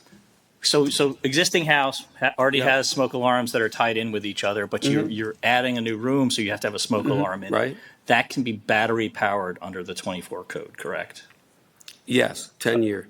Okay. 10-year battery. Perfect. Perfect. Do you mean battery or do you mean wirelessly interconnected? So One is power, the other apparently one is the 21 code interconnectivity. allowed, it was going to cost me an extra $2,000 to tear out the ceiling to put the wire from the smoke Yeah. detector into the hard system.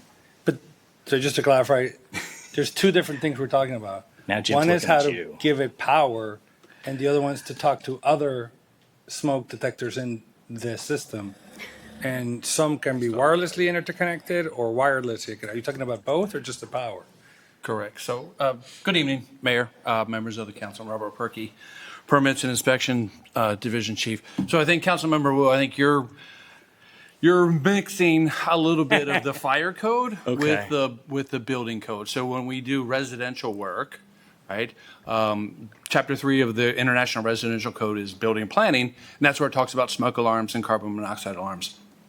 Though the fire code will reference NFPA 72, which is the kind of the guiding principle. The building code is going to tell you when to do something. The fire code is going to tell you how to do it. Though the building code for residential is one all-encompassing book, and it does get into when you need to interconnect, like you're talking about, and then where the smoke alarms need to receive their power. So Just want to put a battery in it. That's it. correct, as long as, like Mike said, it is a state law, right, that they're 10-year sealed life batteries, and that's acceptable. Though, depending on, again, there's multiple different situations that you may need to interconnect them, and you can do that by infrared or wirelessly or whatever. So you don't have to, it doesn't have to be a hardwire interconnection, it can be that. So Yes, it would have cost me again, we are $2,000. working, I just started last week, working on the building and the residential code amendments. That's going to be a little bit longer process. I was a little overwhelmed last week getting into it and just, why you're trying to so get out of chapter knowledgeable. one. This is But incredible. We'll be looking at going to the 2024 building codes and the residential codes along with the 2023 National Electrical Put a Code. So- battery in, does not have to be tied back into. Correct, yeah. So it does, All I need to know. the technology, the problem is now, right I now, was very right, traumatized by that entire experience. it's. We get it. The Let 'em- codes let 'em that are say being this and let's developed move now forward. are the 2027 codes. So anything, and that's been going on a while. So it takes the code cycles a while to catch up with new technology. And we're just now trying to catch up with the technology that was out and get that in the code. Yes. All right, Well, move, we're calling move the question. introduction with I'm amendment. sorry, as I'm sorry, Frank Rob. said. We're calling the question here. This is already the longest by far introduction we've ever had. Super traumatized. Okay, so we have a motion and a second. All those in favor of introducing, please say aye. Aye. Any opposed, say nay. Thank you very much. Appreciate it. I'm very impressed by your knowledge, though. Okay. Next, Mary Armbruster. we're going to talk about renaming a couple of our committees. Do you mind if I just kind of combined both the resolutions? Please. into- Yeah. Okay. I'm going to leave the screen alone. Is that okay, Leah? Thank you, dear. Good evening, everyone. Hello, Mr. Mayor, council members. I'm Mary Armbruster. I'm the Senior Program Coordinator for Grants Management out of the Community Services Division. And I'm here to discuss some name changes for our civilian committees. Our two civilian committees that I oversee have been very busy over the past year, not only just with our general grant cycle, with our 3 grant programs, but the committee was busy developing an expectations document for existing and prospective members. In this document, the committees go over both of their goals and mission, the appointment and participation requirements, as well as the grant scoring, evaluation, and timeline process of our grant cycles. During all of this discussion, it circled back to our goals and missions of both of the committees, and that brought up this name change discussion. How do we ensure that we are being that there is clarity to the public, reinforce the purpose of both of these committees, and so it was discussed about adjusting the names. The Community Advisory Committee has recommended updating its name to the Community Impact Committee to reflect its mission of recommending funding for programs that strengthen the well-being of Gaithersburg residents. Member feedback was that advisory is a misnomer because the committee doesn't actually advise anyone. If anything, they are advised on unmet community needs. And so the new name captures the committee's role of evaluating unmet community needs to make city funding awards that realize measurable positive impact.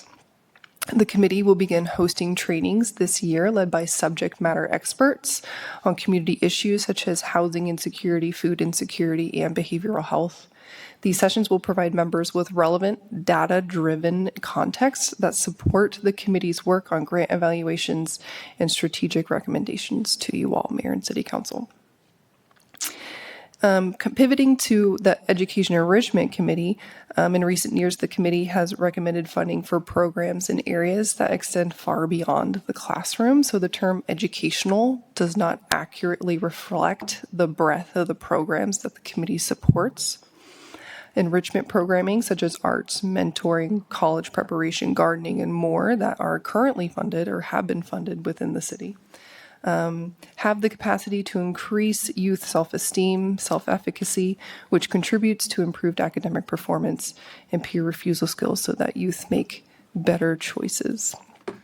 Renaming the committee to the Youth Enrichment Committee better aligns with its purpose and function.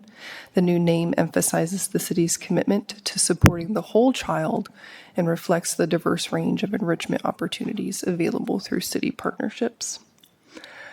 We appreciate your considerations for these updates, and I can answer any questions that you may have. Thank you, Mary. Questions? Yeah, just polite disagreement on the advisory comment. Maybe it's just a historical practice or what we wanted to do. I find that isn't the purpose of the committees to potentially provide advice to the council on issues and items. So I don't know that I would agree 100% that they don't provide any advice. Maybe they're not called upon for that as often as maybe we would want. Mm-hmm. But I would look to all our committees, that are there to if and some of them have it in their charter and piece there. Mm-hmm. So just a comment. No, I agree. I relied on the Educational Enrichment Committee quite heavily when I was thinking through the Gaithersburg STEM Consortium idea back before COVID. And they were very helpful in advising on that. I do have a question about lifetime learning opportunities. Are we now foreclosing those? Sorry, the lifetime what? So if we're changing it to the Youth Enrichment Committee, does that provide an age cutoff for the scope of the support provided? An age cutoff? Correct. I'm thinking of the programs that we currently fund. For example, for our youth mental health grant, which is provided out of our community service grant program, which is overseen by the Community Advisory Committee. They go up to age 26. But the youth education programs, right now, the stipulations are around if you provide programming inside a 10% city school. This has also been up for discussion with the committee about where programming should be provided. And a lot of members are advocating for going to youth rather than youth having to stay in one space. So providing funding for programs that go to community centers or are in apartment complexes. So that is all up for discussion. However, an age cutoff, right now, yes, there is an age cutoff at 18 before you graduate high school. In the governing documents for the committee itself, there's an age cutoff, or just practically speaking by what we do? Oh, I'm not sure. Okay. Sorry. I mean, I'd like, So how do I address my comment?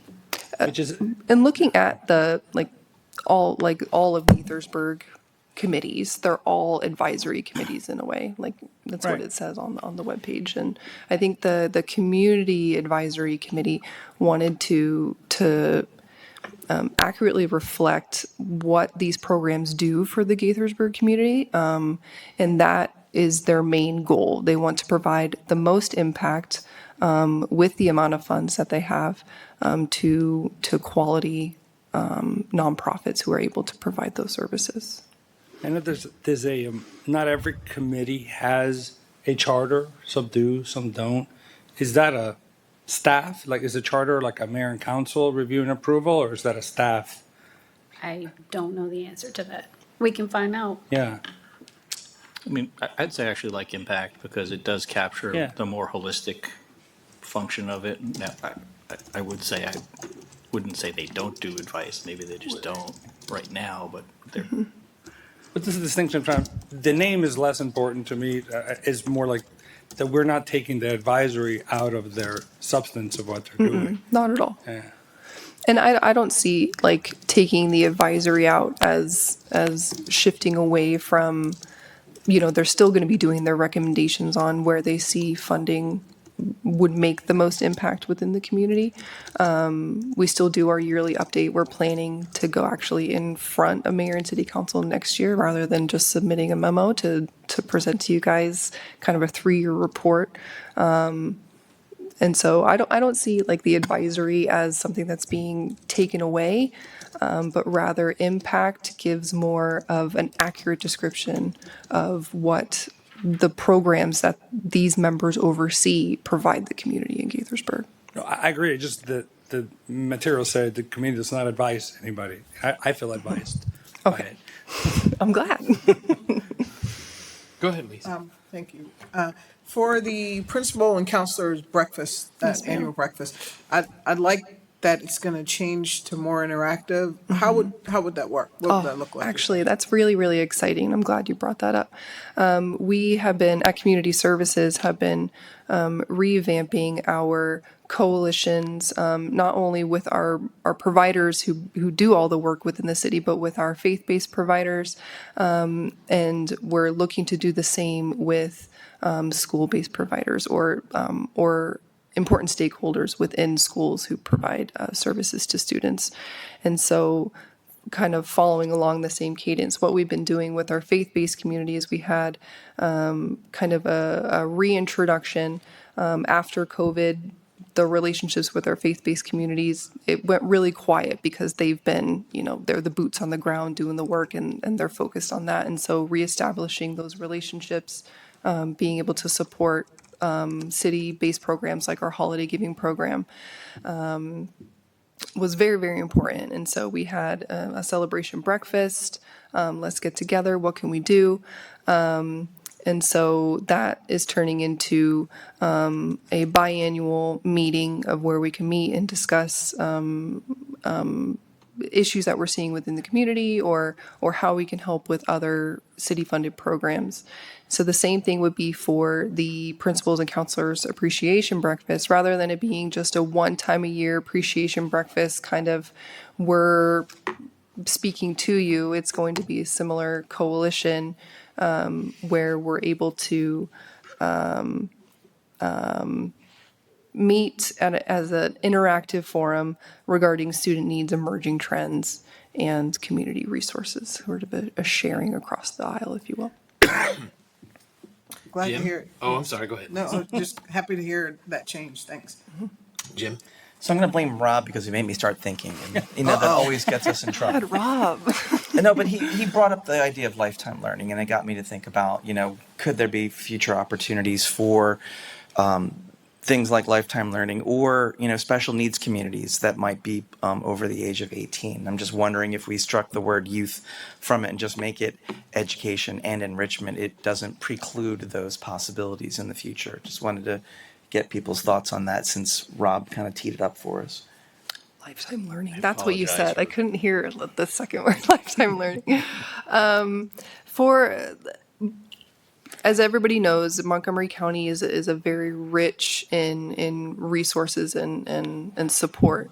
And so with our coalition of providers, we're able to find those different organizations who would be able to provide those type of resources. I actually just got an email from TLC, the Treatment and Learning Center, and they provide vocational support to those with intellectual disabilities looking for work. And she just emailed me that they have a program going right now for students who are graduating high school who are looking for employment opportunities. So there's those different partnerships and those different relationships in terms of sorry, what did you call it? Learning. Lifetime learning. Lifetime learning. Oh my goodness. I'm sorry. It's been a long day. That's okay. I could take that into back to the committee, and I could see how they would look to that. Or we could just decide that we strike the Or we word just youth. decide Well, I've hit the point in my life where youth is anything under 40. So So do we not have the votes for this resolution, or I'm do we want to happy- table this? I like Where are we? I like the impact one. I like impact. Impact? Right. You like community impact, but not youth enrichment. I think I would. Is the word educational? You want to keep the word educational in the committee name? Well, I think mean- the concern is because if we think about like LFR students who are, still in school, but maybe beyond the age of 18, do we still? Does this There's no. encompass them? It's up to. It's not really up to. It's the nonprofit who's doing the work within the program. If they accept students beyond age 18, they typically do. It's not like a city requirement that a student has to be a certain age in order to participate in a program. That's not the goal. The goal is to serve those who are in need. And if you are a student in a city school, then you qualify for this program. I think if I could add something to consider is that we have about $1.2 million between community service programs and the youth enrichment or enrichment in education. And we have less than $300,000 that goes to the youth programs, right? This year, we budgeted $159,000. So if you split that and make that also adult learning opportunities, which is a good goal, but that's then that much less that's going to serve youth to try to help them with academic performance through self-esteem and enrichment, things like that. So just something to consider. Can I throw another wrinkle out there? The U.S. Census defines youth as 14 to 25 years old. Under 14 is children. So do we? Semantics, my favorite Lawyers. topic.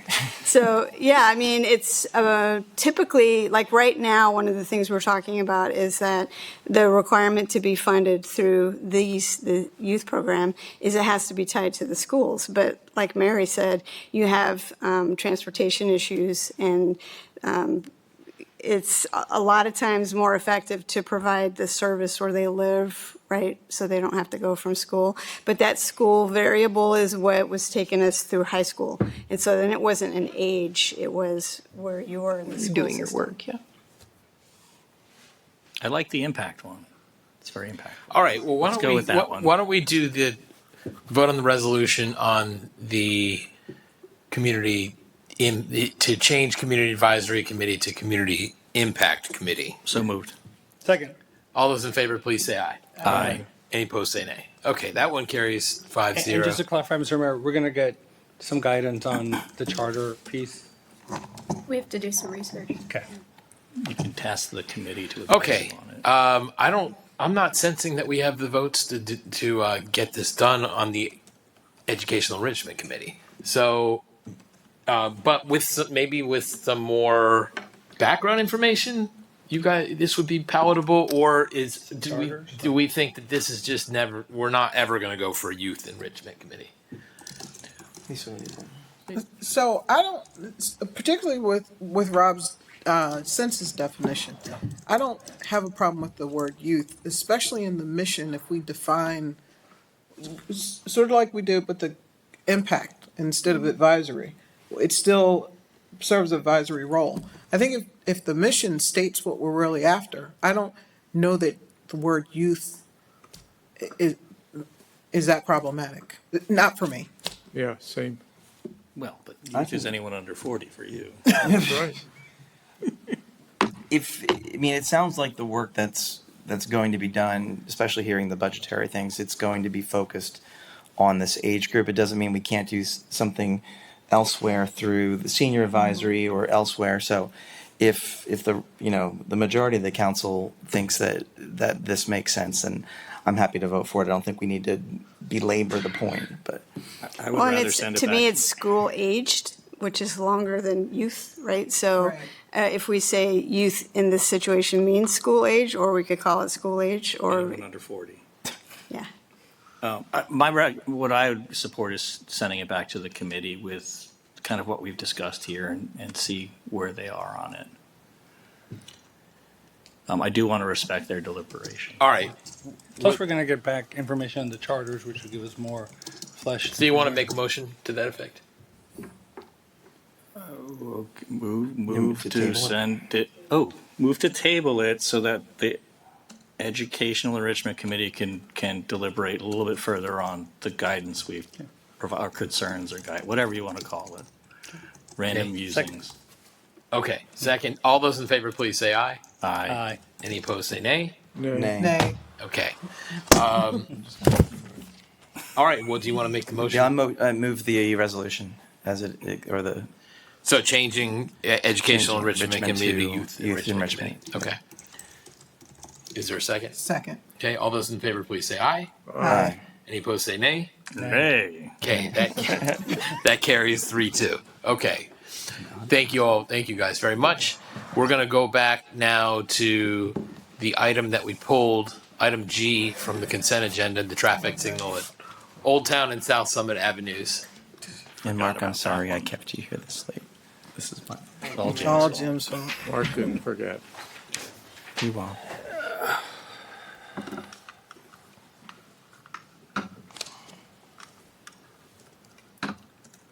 Bear with me for a moment.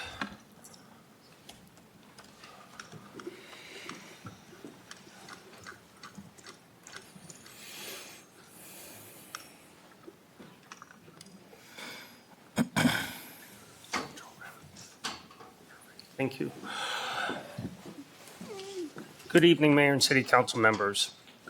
The resolution before you this evening is the resolution of Mayor and City Council authorizing the city manager to negotiate and enter into a contract for the design of a traffic signal at Old Town Avenue and South Summit Avenue intersection and associated safety improvements. Tonight, there's an exhibit in front of you. I want to just briefly to go through some of the key highlights of what was done in a previous study in 2023. This does not mean it's locked in stone, but it is one of those things that was done during the study in 2023 and a recommendation provided to staff and highlighted through this exhibit. Primary focus first was the installation of a traffic signal indicated by the box with the number 1 at Old Town and South Summit Avenue. As you look at the exhibit. The U.S. Postal Service is on the east side in this plan view of South Summit Avenue. The new 12th Summit Avenue building is in the northwest quadrant, and where we are tonight is in the southwest quadrant. Northwest quadrant, I meant, as 12 South Summit. Item number 2 was to indicate the opportunity to clarify some public parking and do some signage adjustments. Number 3 was some curb tightening to try to reduce distance for pedestrians, again, increasing safety through the corridor. 4 was to remove the existing crosswalk. The mid-block crosswalk has a rectangular rapid flashing beacon that's across there. That's one of the things that we wanted to have the consultant review. They provided the recommendation for that item to be removed with this particular project. In lieu of that, what they had recommended is item number 5, installing crosswalks prior to and post the CSX railroad tracks. This particular improvement would increase safety, not only for the commuters coming off the MARC train, but just general community as a whole, school children coming up South Summit Avenue and the community as a whole. With that improvement leads us to item number 6, which includes the updated crosswalks, handicap ramps that would need to be included on both sides of the road. With that, we would have to add a new signal mast ahead of the southbound Summit Avenue tracks. This would allow more restriction to allow pedestrian safety across South Summit Avenue. We would then introduce pedestrian signals on both sides of the road. So there would be a distinct phase that would allow pedestrians to cross during certain time periods. Number 7 was in conjunction with this proposed improvement, the access driveway to the city lot on the northwest quadrant above the CSX tracks indicated kind of in this quadrant. This is a city-owned lot in this general area. By closing this access off South Summit, currently it would serve multiple purposes. It would allow additional pedestrian queuing space on the sidewalk. It would add additional safety.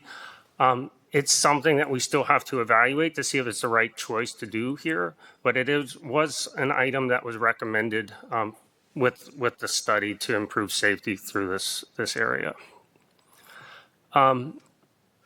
We briefly talked about 8. 9 is just increasing, adding a stop bar to make sure that we have vehicles stopping in advance of the crosswalk.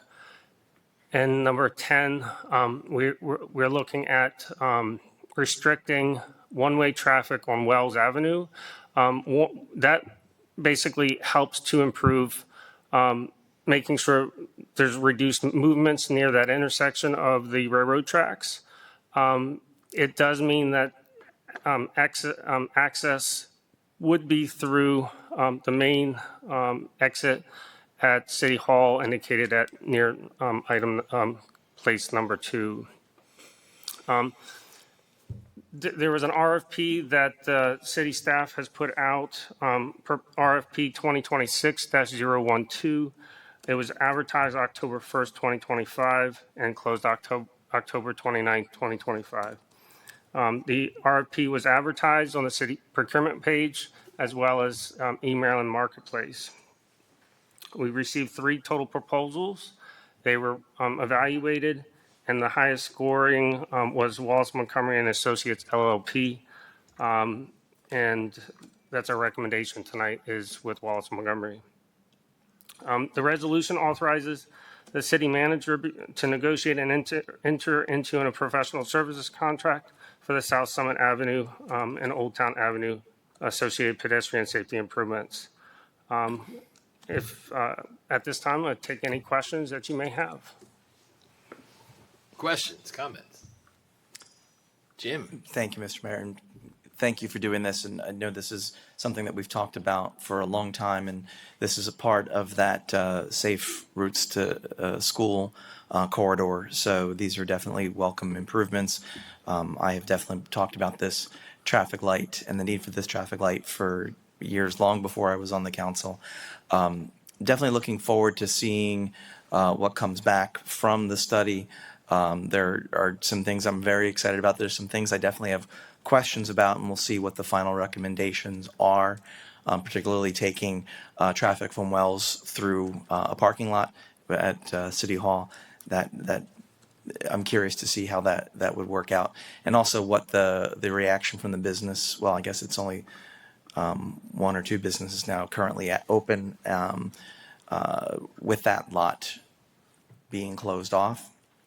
I know we do get a lot of cut-through traffic there, people trying to avoid that light, particularly during rush hour. So really appreciate your presenting this so the public can see this, and looking forward to having this come back when the study's ready. To add clarity, this is for design, engineering design. They will do analysis and evaluation in addition to a previous study in 2023 that kind of lent this exhibit to us tonight. So we are building on that previous study, and that's the highlight of kind of going the next steps and seeing what Wallace Montgomery comes up with. And the timing between it and the new light, the train tracks, and East Diamond, those will all be coordinated as part of it. So it would be coordinated. There would still be two independent signals, but the timing would be evaluated between them using the Montgomery County's interconnect system. That would allow us to be able to operate those independently, but still have them talk to each other. So Great. Thank you. Thank you, Mayor. All right. Would you like to move the resolution? So moved. Okay. All those in favor, please say aye. Aye. Any opposed, say nay. Okay, carries 5-0. Thank you very much, Mark. Appreciate you. it. Let's see. Go back to the end of this meeting. We have. Do we have anything from the city attorney, Frank? I will withhold my nice long statement. No, I did get the lovely chance to see relatively new attorney. I don't know if I can continue to say that now. John Aiken gets sworn in, and he'll be before you at your next regular meeting, January 5th, because he also passed the City Attorney 101 program. All right. Which now has 86 programs in it. Yeah. Oh, we're up to 86? Yes, we are. Okay. 86 chapters.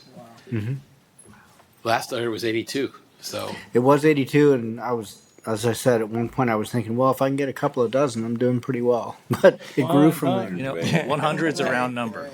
That's very true. yeah. Okay. Anything from any other staff? Not seeing anything. Okay. I'll remind everyone we'll have a work session next week, December 8th, to receive updates from committees, and the next regular meeting will be on Monday, January 5th. Until next time, let's do great things, Gaithersburg. Actually, one just reminder, we have a bunch of holiday events coming up from the city, including Jingle Jubilee. This Wednesday at Casey, there's a Hanukkah family night. We have winter lights going on, so there's a lot of ways to celebrate the holidays with the community, and hope you guys will take advantage, and hope to see you at the Quince Orchard game at the state final on Friday. Till next time, let's do great things, Gaithersburg. We are adjourned.